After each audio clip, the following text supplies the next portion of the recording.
Terima kasih Tuhan untuk berkat-Mu pada hari ini, sehingga kami bisa kembali beribadah Tuhan, walaupun melalui online. Itu semua berkat kemurahan dan kasih setia-Mu Tuhan.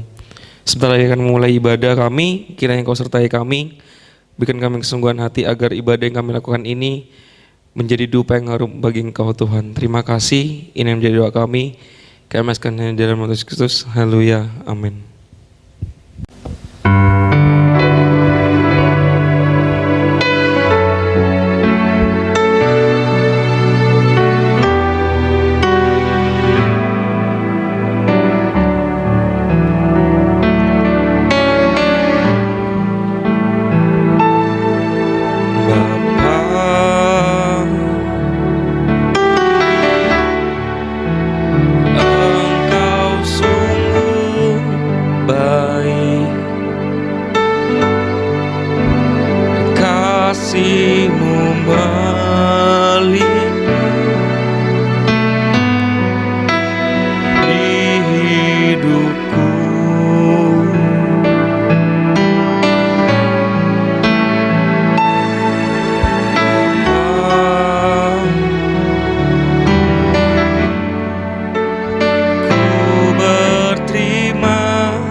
Terlambat pertolongan-Mu, besar setia-Mu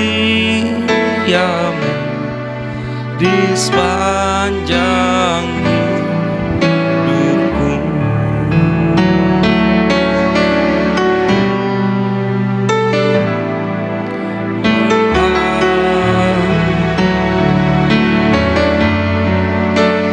Engkau sungguh baik, kasih-Mu melimpah di hidupku.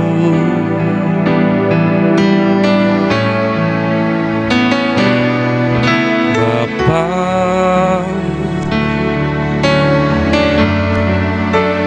ku berterima kasih berkat-Mu hari ini yang Kau sediakan bagiku.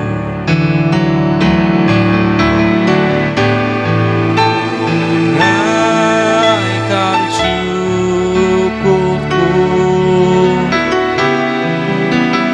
buat hari yang Kau beri. Tak habis-habis kasih dan rahmat-Mu, selalu baru dan tak pernah terlambat pertolongan-Mu, besar setia-Mu di sepanjang hidupku.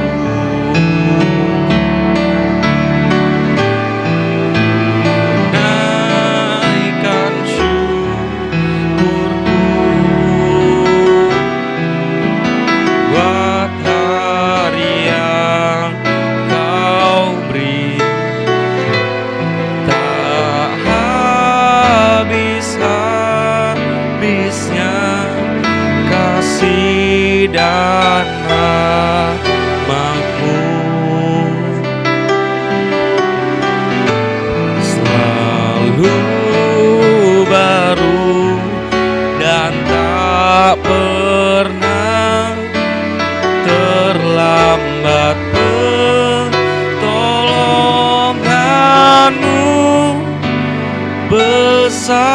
setiamu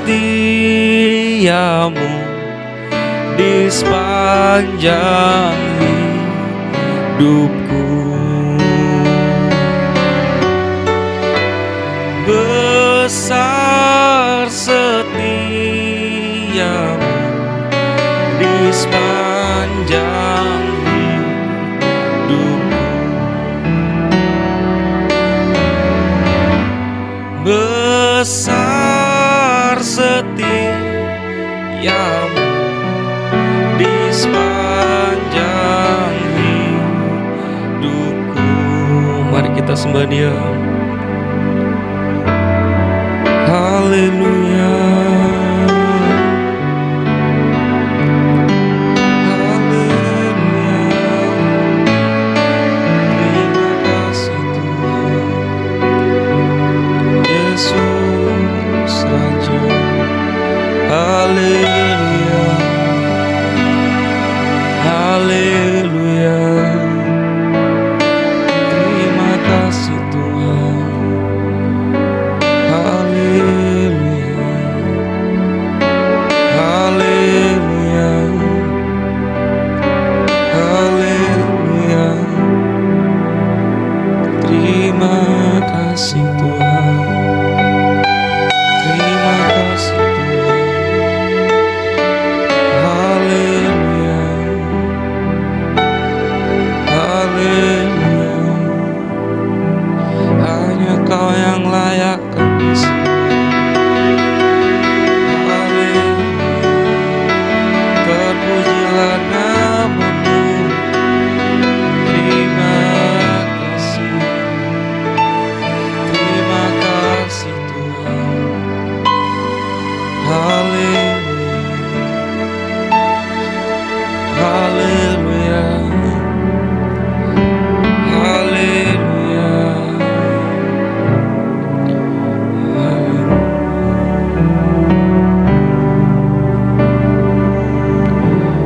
Terima kasih Tuhan untuk berkat-Mu. Bila sebenarnya akan memuji dan membesarkan nama-Mu, kiranya Engkau berkati kami, berikan kami kesungguhan hati agar kami siap untuk memuji dan membesarkan nama-Mu. Terima kasih Tuhan, ini menjadi doa kami masukkannya di dalam Kristus. Haleluya, amin. Shalom Genapers, apa kabar kalian yang di rumah? Puji Tuhan kita masih bisa kembali beribadah walau melalui online. Kita mengucap syukur karena kita masih diberikan kesehatan oleh Tuhan untuk kembali beribadah. Kalian yang di rumah siap untuk memuji nama Tuhan? Saya harap kalian yang di rumah jangan cuma nonton, tapi kita sama-sama bangkit berdiri dan kita memuji Tuhan. Kita mau meninggikan bersama, kita mau berbahagia bersama. Siap? Haleluya.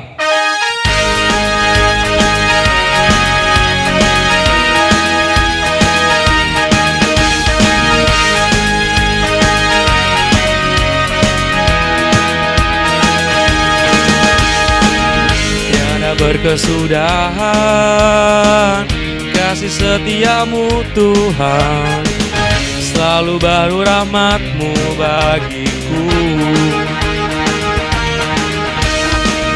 Hari berganti hari, tetap kulihat kasih-Mu, tak pernah berakhir di hidupku.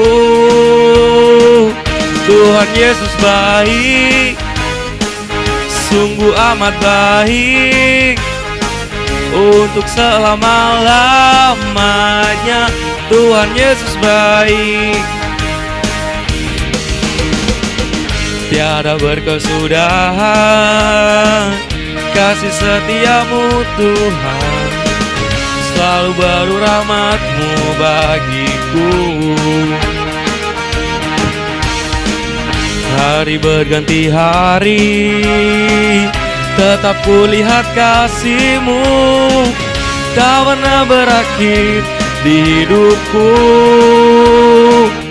Tuhan Yesus baik, sungguh amat baik, untuk selama-lamanya.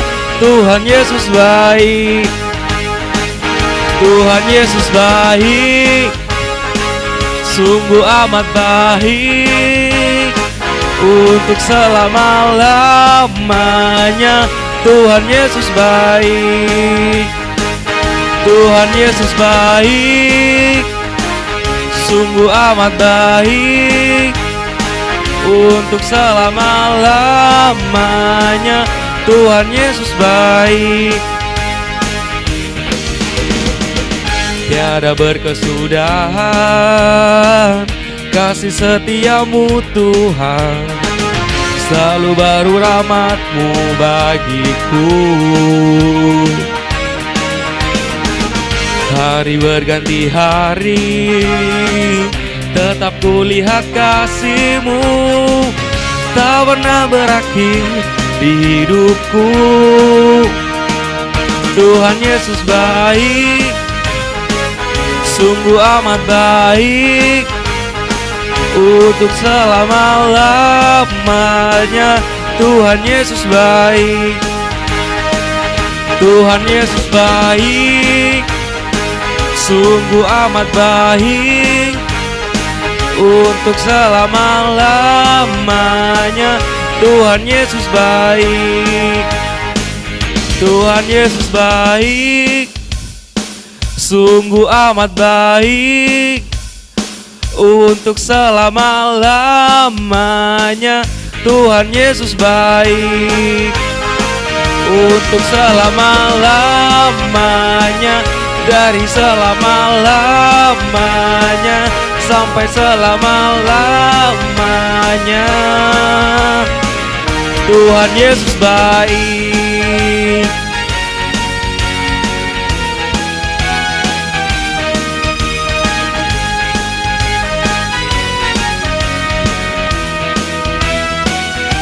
Tuhan Yesus baik. Mari kita siapkan hati kita mau bersama-sama mendengarkan firman Tuhan. Mari kita berdoa. Bapa kami di surga Tuhan, kami telah meninggikan dan memuji nama-Mu Tuhan. Kiranya Engkau berkati kami, berikan kami kesungguhan hati. Bila sebentar lagi kami akan mendengarkan sebagian dari firman-Mu, kiranya firman yang kami dengarkan dapat bertumbuh dan berbuah dalam hidup kami. Terima kasih Tuhan, berkati para pelayan-Mu, berkati yang menyampaikan firman-Mu Tuhan, berkati kami juga yang di rumah, supaya kami bisa bertumbuh dan berbuah Tuhan. Terima kasih, ini yang menjadi doa kami halaskan hanya di dalam nama Yesus Kristus. Haleluya, amin. Shalom, selamat sore. Jumpa lagi di ibadah online genap. Hari ini saya mau membawakan sebuah tema. Saya beri judul mempersiapkan masa depan.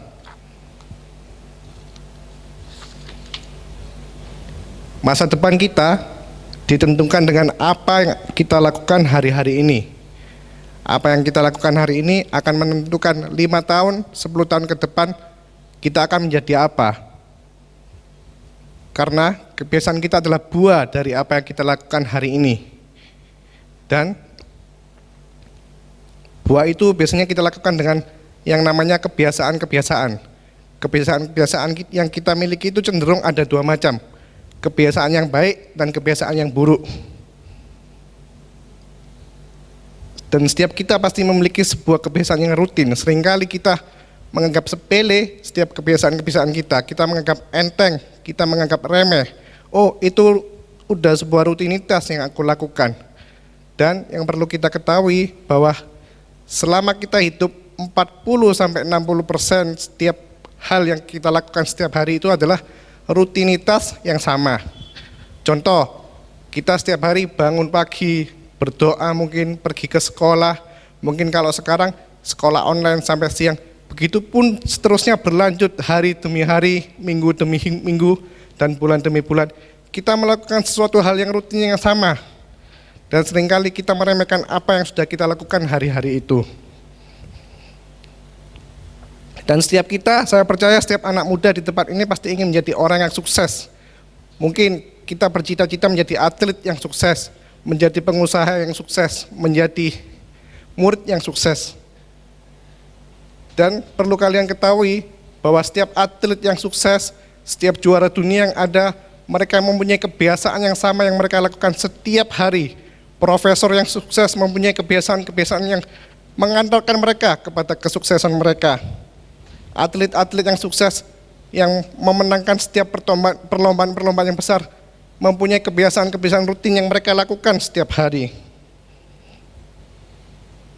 Kita buka di Efesus 4 ayat 28 sampai 32. Orang yang mencuri, janganlah ia mencuri lagi, tetapi baiklah ia bekerja keras dan melakukan pekerjaan yang baik dengan tangannya sendiri, supaya ia dapat membagikan sesuatu kepada orang yang berkekurangan. Janganlah ada perkataan kotor keluar dari mulutmu, tetapi pakailah perkataan yang baik untuk membangun di mana perlu, supaya mereka yang mendengarnya beroleh kasih karunia. Dan janganlah kamu mendukakan Roh Kudus Allah yang telah memeteraikan kamu menjelang hari penyelamatan. Segala kepahitan, kegeraman, kemarahan, pertikaian, dan fitnah hendaklah dibuang dari kamu. Demikian pula segala kejahatan. Tetapi hendaklah kamu ramah seorang terhadap yang lain, penuh kasih mesra dan saling mengampuni, sebagaimana Allah di dalam Kristus telah mengampuni kamu. Di sini kita diajar, orang yang mencuri janganlah ia mencuri lagi. Kebiasaan yang buruk seorang pencuri. Di Efesus diajarkan janganlah kamu mencuri lagi, tetapi juga diajarkan di sini, tetapi baiklah ia bekerja keras dan melakukan pekerjaan yang baik dengan tangannya sendiri. Sesuatu kebiasaan yang buruk tidak akan pernah berhenti, tidak akan pernah tergantikan kalau kita tidak melakukan sesuatu menggantinya dengan sesuatu yang baik. Ayat 29 dikatakan janganlah ada perkataan kotor keluar dari mulutmu. Janganlah kita mengumpat berkata kotor. Mungkin hari-hari ini kita biasa mengumpat, hari-hari ini kita biasa berbicara kotor. Tetapi di Efesus dikatakan, diajarkan tetapi pakailah perkataan yang baik untuk membangun di mana perlu, supaya mereka mendengarnya beroleh kasih karunia. Kita dituntut untuk mengubah kebiasaan kita berbicara kotor, harus diubah untuk memakai perkataan yang baik untuk membangun saudara seiman kita. Ya kan? Seringkali kita memiliki kebiasaan yang buruk yang sulit diubah, karena itu sudah menjadi rutinitas kita sehari-hari. Ya. Seringkali kita melihat orang-orang yang besar, orang-orang yang dipakai Tuhan dahsyat, orang-orang yang memenangkan juara dunia, tanpa kita mau mengetahui hal-hal apa yang sudah dilakukan oleh mereka. Contohnya, saya ambil dari Daud. Kita tahu Daud yang kecil melawan Goliat yang besar, tapi kita tidak tahu kebiasaan apa yang sudah dilakukan oleh Daud sebelum itu. Mari kita buka di 1 Samuel 17 ayat 32 sampai 37. 1 Samuel 17 ayat 32 sampai 37. Berkatalah Daud kepada Saul, janganlah seseorang menjadi tawar hati karena dia. Hambamu ini akan pergi melawan orang Filistin itu. Tetapi Saul berkata kepada Daud, tidak mungkin engkau dapat menghadapi orang Filistin itu untuk melawan dia. Sebab engkau masih muda, sedang dia sejak dari masa mudanya telah menjadi prajurit. Ayat 34, perhatikan di sini apa yang Daud katakan. Tetapi Daud berkata kepada Saul, hambamu ini biasa, saya ulangi ya, hambamu ini biasa mengembalakan kambing domba ayahnya. Apabila datang singa atau beruang yang menerkam seekor domba dan dari kawanannya, maka aku menghajarnya dan melepaskan domba itu dari mulutnya. Kemudian apabila ia berdiri menyerang aku, maka aku menangkap janggutnya lalu menghajarnya dan membunuhnya. Baik singa maupun beruang telah dihajar oleh hambamu ini, dan orang Filistin yang tidak bersunat itu, ia akan sama seperti salah satu daripada mereka binatang itu, karena ia telah mencemooh barisan daripada Allah yang hidup. Pula kata Daud, Tuhan yang telah melepaskan aku dari cakar singa dan dari cakar beruang, dia juga akan melepaskan aku dari tangan orang Filistin itu. Kata Saul kepada Daud, pergilah, Tuhan menyertai engkau. Di sini dikatakan Daud biasa, dia biasa melawan singa, melawan beruang dengan tangan kosong. Dia biasa melawan mereka, bahkan membunuh mereka. Ya, seringkali kita melihat Daud, wah Daud hebat melawan Goliat yang besar. Tapi kita tidak tahu ketika dia menjaga ternak dari ayahnya, dia sudah biasa melawan singa, biasa melawan beruang, bahkan membunuh mereka. Seringkali kita juga kepengen sukses seperti orang-orang yang ada, tetapi kita tidak mau membangun kebiasaan-kebiasaan yang baik. Kita tidak mau menciptakan rutinitas yang mereka lakukan. Ya. Dan yang perlu kita ketahui, apa yang menjadi kebiasaan kita akan mengantarkan kita kelak akan menjadi apa. Banyak orang yang ingin sukses tetapi tidak punya kebiasaan-kebiasaan yang mengantarkan mereka ke tempat itu. Banyak orang yang ingin sukses dalam karirnya tetapi mereka tidak punya kebiasaan-kebiasaan yang menopang mereka untuk sampai ke karir itu. Banyak dari kita yang ingin sukses dalam sekolah kita tetapi kita tidak punya kebiasaan-kebiasaan yang mengantarkan kita ke sana. Banyak dari kita yang ingin sukses dalam pelayanan kita, tetapi kita juga tidak punya kebiasaan-kebiasaan yang mengantarkan kita ke sana. Kebiasaan kita untuk jujur, kebiasaan kita untuk rajin, kebiasaan kita untuk menabung, kebiasaan kita untuk menghargai uang kecil, kebiasaan kita untuk berdoa, kebiasaan kita untuk belajar, kebiasaan kita untuk berolahraga, kebiasaan kita untuk mengucap syukur, kebiasaan kita untuk bergantung dan berserah kepada Tuhan, kebiasaan kita untuk membaca dan merenungkan firman Tuhan akan membawa kita melewati segala rintangan, segala masalah yang ada ke depan. Itu akan membawa kita, menolong kita kepada Tuhan. Tetapi sebaliknya, kebiasaan kita untuk berbohong, kebiasaan kita untuk malas, kebiasaan kita untuk meremehkan uang kecil, kebiasaan kita untuk mengambil barang milik orang lain, kebiasaan kita untuk tidak jujur, bahkan kebiasaan kita untuk merokok, kebiasaan kita untuk menyontek, kebiasaan kita untuk korupsi, kebiasaan kita untuk mencuri akan membawa kita ke tempat yang tidak kita sukai, entah itu berakhir di rumah sakit atau itu akan berakhir di kantor polisi. Semua kebiasaan yang baik akan mendatangkan yang baik, dan setiap kebiasaan yang buruk akan berakhir dengan sesuatu yang buruk pula. Kejadian 41, kita hari ini juga mau belajar dari Yusuf. Selain Daud, kita juga belajar dari Yusuf. Kita buka di Kejadian 41 ayat 32 sampai 36.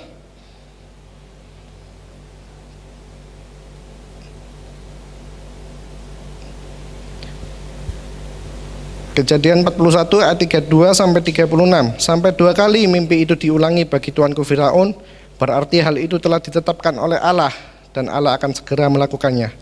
Oleh sebab itu baiklah tuanku Firaun mencari seorang yang berakal budi dan bijaksana dan mengangkatnya menjadi kuasa atas Mesir. Baiklah juga tuanku Firaun berbuat begini, yakni menempatkan penilik-penilik atas negeri itu, dan dalam ke-7 tahun kelimpahan itu memungut 1/5 dari hasil tanah Mesir. Mereka harus mengumpulkan segala bahan makanan dalam tahun-tahun baik yang akan datang ini, dan di bawah kuasa tuanku Firaun menimbun gandum di kota-kota sebagai bahan makanan serta menyimpannya. Demikianlah segala bahan makanan itu menjadi persediaan untuk negeri ini dalam ke-7 tahun kelaparan yang akan terjadi di tanah Mesir, supaya negeri ini jangan binasa karena kelaparan itu. Di sini Yusuf menganjurkan supaya menyimpan 20% dari segala hasil panen yang ada di Mesir waktu itu. Mungkin kalau kita tahu, kita sudah baca ada 7 tahun masa kelimpahan dan 7 tahun masa kekurangan. Kita sudah tahu ceritanya, tetapi waktu itu bangsa Mesir nggak tahu kalau akan ada 7 tahun masa kelaparan. Mungkin bagi mereka, ngapain aku sisihkan 20%? Ini loh tanah yang bagus, setiap hari menghasilkan begitu banyak hasil yang bagus, hasil kebunku bagus, nggak usah. Saat ini aku loh mau beli HP baru mungkin, mau beli mobil baru, mau beli sepeda motor baru, ya kan?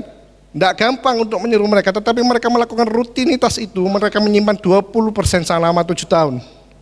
Bayangkan, dari 7 tahun itu mereka mengumpulkan 20%, mereka bisa menghidupi seluruh negeri, seluruh bangsa dari 20% yang mereka hasilkan selama 7 tahun itu. Di masa-masa kelaparan, mereka menjadi bangsa yang kuat dalam segi pangan. Segala bangsa datang ke Mesir meminta makanan kepada Yusuf, membeli makanan kepada Yusuf. Bayangkan kalau kita simpan saja 20% dari uang saku kita, 20% dari penghasilan kita, kita tabung. Mungkin itu kecil, tapi jangan pernah meremehkan uang kecil. Sekecil apapun itu, kalau 20% kita tekun melakukannya, kita lihat 5 tahun ke depan, 10 tahun ke depan, 15 tahun ke depan, 20% dari apa yang kita dapatkan itu akan menjadi sesuatu yang banyak. Ya, transformasi harus terjadi. Dan kalau kita menginginkan transformasi terjadi, pola pikir kita harus diubah dengan pola pikir yang baru. Mungkin kita meremehkan 20% sih, apa artinya sih cuma Rp2.000. Tetapi kalau kita mempunyai pola pikir yang baru, 20% itu setahun berapa, 2 tahun berapa, 5 tahun berapa, Anda bisa hitung sendiri. Ya. Di ayat terakhir kita buka di Efesus 5 ayat 15 sampai 17. Efesus 5 ayat 15 sampai 17. Karena itu perhatikanlah dengan seksama bagaimana kamu hidup, janganlah seperti orang bebal, tetapi seperti orang arif, dan pergunakanlah waktu yang ada karena hari-hari ini adalah jahat. Sebab janganlah kamu bodoh, tetapi usahakanlah supaya kamu mengerti kehendak Tuhan. Saya mendorong kita semua, adik-adik, ayo kita belajar sama-sama melakukan segala sesuatu kebiasaan kita yang buruk, kita ganti dengan kebiasaan baru yang baik. Apapun kebiasaan kita yang negatif, kita ganti kebiasaan menjadi kebiasaan yang positif. Mungkin kita terlalu banyak main game, kita bisa gunakan waktu-waktu itu untuk membaca Alkitab. Mungkin kita jenuh baca Alkitab, kita bisa membaca buku-buku yang ada, baik itu buku rohani atau buku pelajaran di sekolah. Ayo kita sama-sama meninggalkan setiap kebiasaan yang buruk untuk melakukan hal-hal yang baik dan menyongsong masa depan yang penuh dengan harapan. Amin. Mari kita berdoa. Tuhan, terima kasih Tuhan untuk hari ini, untuk setiap firman-Mu Tuhan. Jadikan firman-Mu ini rema dalam hati kami, dan biarkan firman-Mu ini berbuah, bertumbuh dalam setiap kehidupan kami 30 kali lipat, 60 kali lipat, bahkan 100 kali lipat. Saya berdoa Tuhan buat setiap anak-anak genap yang ada, setiap mereka yang menyongsong masa depan mereka, hamba-Mu berdoa Tuhan, ubah hati mereka ya Bapa, ubah hati kami untuk melakukan setiap kebiasaan yang buruk kami dan menggantikan itu dengan sebuah kebiasaan yang baik Tuhan. Karena kami percaya Tuhan, masa depan kami Engkau yang menyertai, Engkau yang memberkati, tetapi kami juga punya tanggung jawab Tuhan untuk melakukan setiap rutinitas itu sesuai dengan kehendak-Mu. Berkati adik-adik yang ada di masa-masa ini, di masa-masa pandemi ini, biarkan Engkau yang menguatkan setiap kehidupan kerohanian mereka, setiap kesehatan mereka, Engkau yang jaga, Engkau yang berkati setiap orang tua mereka Tuhan, Engkau yang berkati juga kesehatan adik-adik yang ada. Di dalam nama Yesus kami berdoa, mengucap syukur, haleluya, amin.